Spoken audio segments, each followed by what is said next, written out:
Hello, I am Commissioner Emma Darnell, Fulton County District 6. Welcome to Mighty Six Conversations. As you know, Conversation is a monthly information and communication program focusing on the sustainable community, economically strong, environmentally safe, with liberty and justice for all. The topic for today's conversation is going to be about that sustainable community, environmentally safe, green buildings, and green jobs. It's time to lead. Earth Month 2015. Thank you so much for joining us. I'll be back in a moment.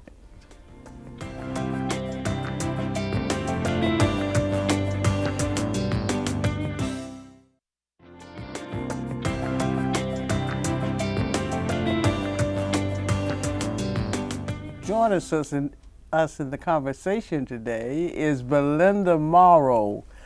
Mrs. Morrow is president of Second Design Consultants, the lead contractor for the LEED's Silver Certification Program of the Atlanta Fulton County Library Construction Program. Mrs. Morrow earned a Bachelor of Arts degree in Industrial Design and Technology from Texas A&M University. Welcome back, Ms. Morrow. Thank you so much, Commissioner Darnell. It's a pleasure to always be with you. Well, it is my pleasure, and we just look forward to you sharing with us today, Mrs. Morrow, on this important subject. Yes. I mentioned that this is a global celebration of Earth Month. Yes. I think Earth Day is later this month. Yes. But as you know, here at Fulton County, Earth Day is every day. Yes, it is. People are not going to accept dirty air and dirty water. People want clean water, don't they? Yes, they do. They want clean streets. Yes, they do. They want clean neighborhoods. Yes, they do, Commissioner. And we're going to have some of our neighbors joining us in the conversation later when I was in the district. Yes. Talking about the sustainable community. Excellent. And you can imagine what we've heard.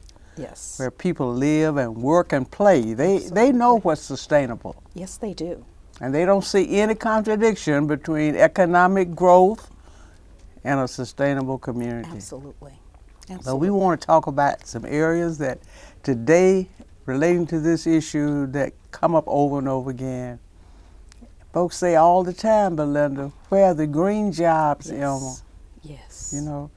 You know, why do we have green buildings Right. like others have green buildings? Yes. So I thought about it immediately. I said, Belinda. Oh, thank you I so gotta much. get Belinda on. Let's talk about green buildings. Okay. Ms. Morrow. Yes. Why do we need them? And what do we mean by green buildings? Green construction. Absolutely. Yes. Absolutely. Green buildings mean that they are energy efficient and environmentally friendly. They have excellent indoor air quality. And we all need that because we know the high rate of asthma in our area as well as The other highest parts. in the county. Absolutely. Yes. Absolutely. So when we have buildings that are great places for taxpayers to go and to enjoy, like the libraries that we're working on. Those libraries are up for LEED Silver certification. Tell us about that LEED All right. certification. LEED is a certification by the U.S. Green Building Council, and LEED stands for Leadership in Energy and Environmental Design. I see. And we're going for a silver certification, which is a certification range set up for the version 3 of the LEED rating system, and that it has a score of 50 to 59 points. How do you get the points? You get the points. They are broken down into 5 major areas. That's sustainable sites, that's making sure that you are building your library in an area like an urban community or a brownfield where you don't just let a vacant building sit there. You redevelop that area so that the community can enjoy a building that's not an eyesore. And so sustainable sites is one category. Water efficiency. So you're making sure that the plumbing fixtures you put in that building are low ultra flow water fixtures. So you don't want to use old fixtures used, for instance, a toilet might use 5 gallons to flush. I see. Now you can use 1.6, so you're saving That's what you water. mean by energy Energy efficiency. and water efficient. And then energy and atmosphere, that means you've got the best HVAC equipment. It's going HVAC to, is air that's heating, conditioning- ventilation, heating and and air air conditioning, conditioning. yes. Yes. So you've got energy efficient HVAC equipment going into the libraries. It's also an opportunity to introduce other types of energy efficient technologies like solar or geothermal. Those will take a new cadre of skilled workers that we want to help train in your district, in your community, in this country, to be ready to do the green jobs necessary to build these high performance green buildings. So that connection is there, isn't it?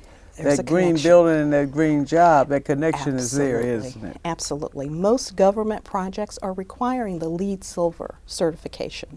So another area that we look at are the materials that we bring in the building. That's something I think most of us didn't know. Yes, you make sure that those materials are low VOCs, that's volatile organic compounds. So those products like carpets or ceiling tiles, they off-gas into the air, and that causes the irritation that gets into our ventilation systems, and those are the things that contribute to bad indoor air quality. I guess that's what people mean sometimes when they say this is a sick building. That's right. That's Some exactly buildings right. really are Some sick buildings because really of the are kinds sick of materials. because of the materials we I brought see. in them. So on your new library projects, we're bringing in the very best products that have not been impregnated with the formaldehydes and the VOCs that would cause irritation to your occupants.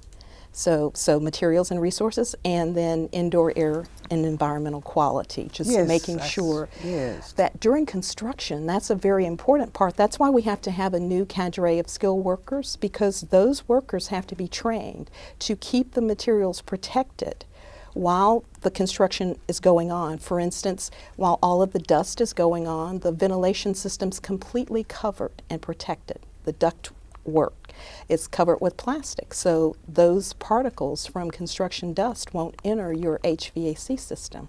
So it's making sure the workers in the field understand, because if you've paid the architect quite a lot of money and the engineers to design a green building on paper, it's the trade workers in the field responsible for erecting that green building. If they've not been trained, then how green is your building really?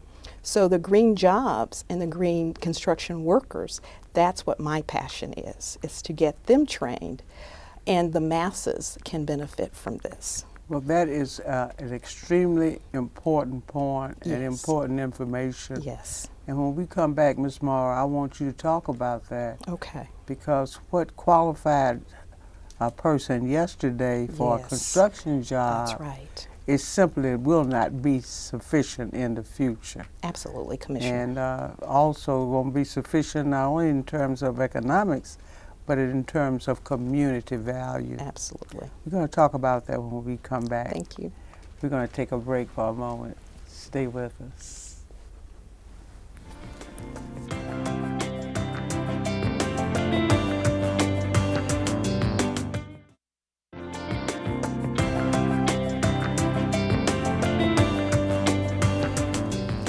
So, clean buildings Yes. mean clean jobs. That's right. We want to talk about jobs, Belinda. Yes. We have a crisis in our community with respect to jobs.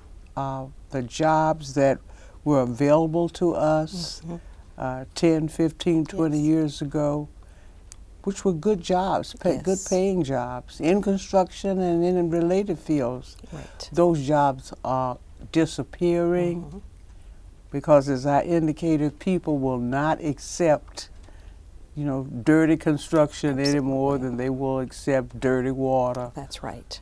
And because so many of those jobs are disappearing, we are facing an income inequality Yes. crisis Yes. in this community. In fact, this area has been identified as number one in terms of the disparity Right. between the very top jobs and the lowest paying jobs. We're number one. We're ahead of Boston, New York, San Francisco. It's a greater distance between the top areas where the incomes are per capita $266,000 and the lowest where the income is at $15,000. We have the greatest disparity, twice the national average.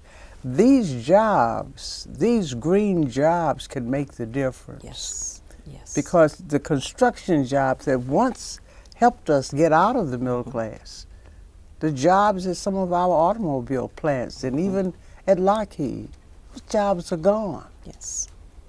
But a study by the New York Times showed that the areas of this country that are recovering faster than any others are those that have invested in green buildings and green jobs. And that's why when I go out into the district, people say, Emma, we gotta have some of those green jobs. Absolutely. We want our children to be trained, because I guess that's what this is all about, isn't it? It is. It's about our children and our grandchildren. They're not gonna be able to make it, Miss Morrow, if we just keep on doing what we are doing now. Tell us about these jobs and how we can get our children and grandchildren trained to live at a certain level of life.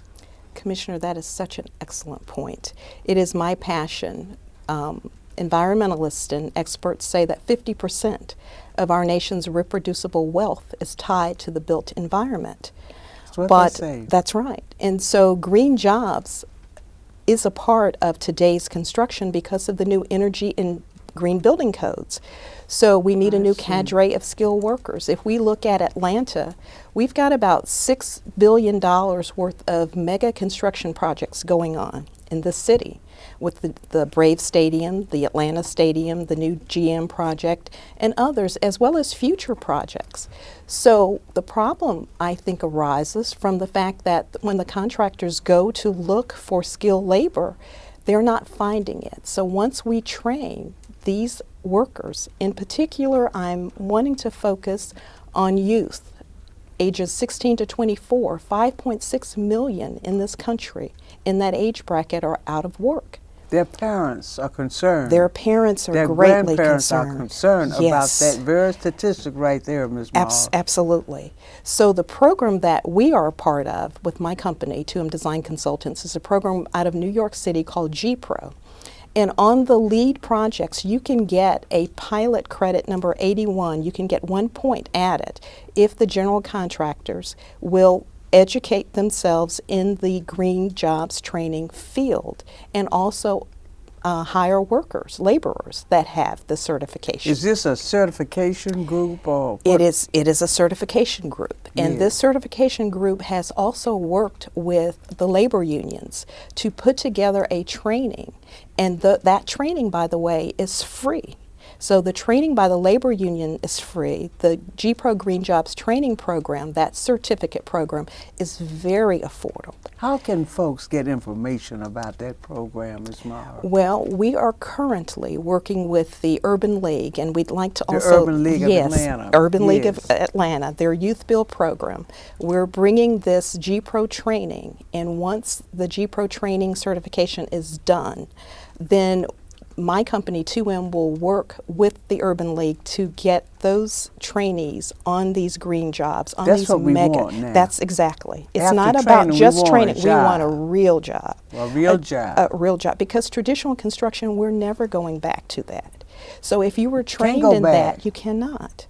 We have to move forward with what is current and what is future, which is high performance smart buildings. And the reason why I want to focus on the younger generation, they're not afraid of smart buildings. The new buildings are highly technical. The technology is there. And our younger generation, they're our biggest asset to the green jobs in high performance green buildings.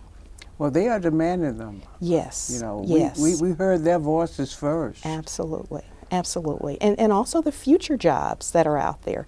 We didn't mention the Georgia Port Authorities. They're getting ready to tell deepen. us about that. They're getting ready to deepen that port 5 feet so they can bring in 75% more cargo into Georgia. Are we ready? Are we ready? Are our children ready? Are our children Are our high ready? school graduates ready to be Absolutely. trained? Are Absolutely. our college graduates ready to be trained? That's what we have to ask ourselves, We don't have we? to. We've got to get them ready. We need a new cadre of skilled workers to do these green jobs. We must not be left behind. It's a way to educate the masses and get them ready to not receive, as President Clinton said, trickle-down economics, but It to be a doesn't work. part of the answer, Yes. to be included. And it's part two of the dream. It's the way that we see green jobs, economics. Well, we thank you so much for this information, Ms. Morrow. You're so welcome. Of course, we're going to have it reproduced and disseminated throughout the district because, as I indicated earlier, folks want their children and their grandchildren to be prepared Yes. to earn Yes. a living that allows them to have the kind of quality of life that we have. In fact, to do better Yes. than we did. We thank you so much for this and for coming in. Next, we're going to have what we call Mighty Moments All right. in the Mighty Six. Thank you so and much, we're going to be Commissioner. talking to residents of our Flat Shoals area Oh, who give us some of their concerns about the sustainable community. thank you. And they'll be so happy to hear, as all of us are, that there are opportunities there for us to move forward. You know, honoring the past, Absolutely. but moving forward to protect the future for our children. Commissioner, may I say that futurists say that every time is a good time if you but know what to do with it. And this is what we need to do with it. Absolutely. So we'll be back in a moment with Mighty Moments in the Mighty Six, where we'll be talking with you and your community where you live and work and play. I'll be back in a moment.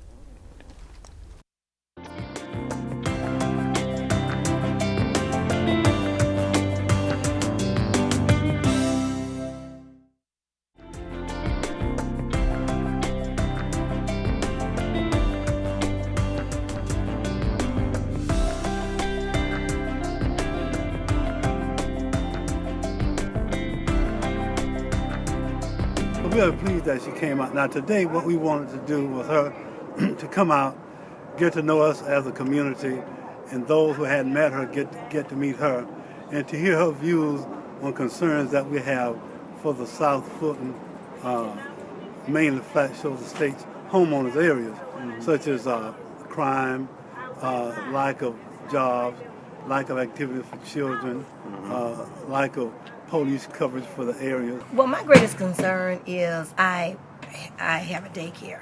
So my greatest concern is about the children and the future of the younger children that are coming up.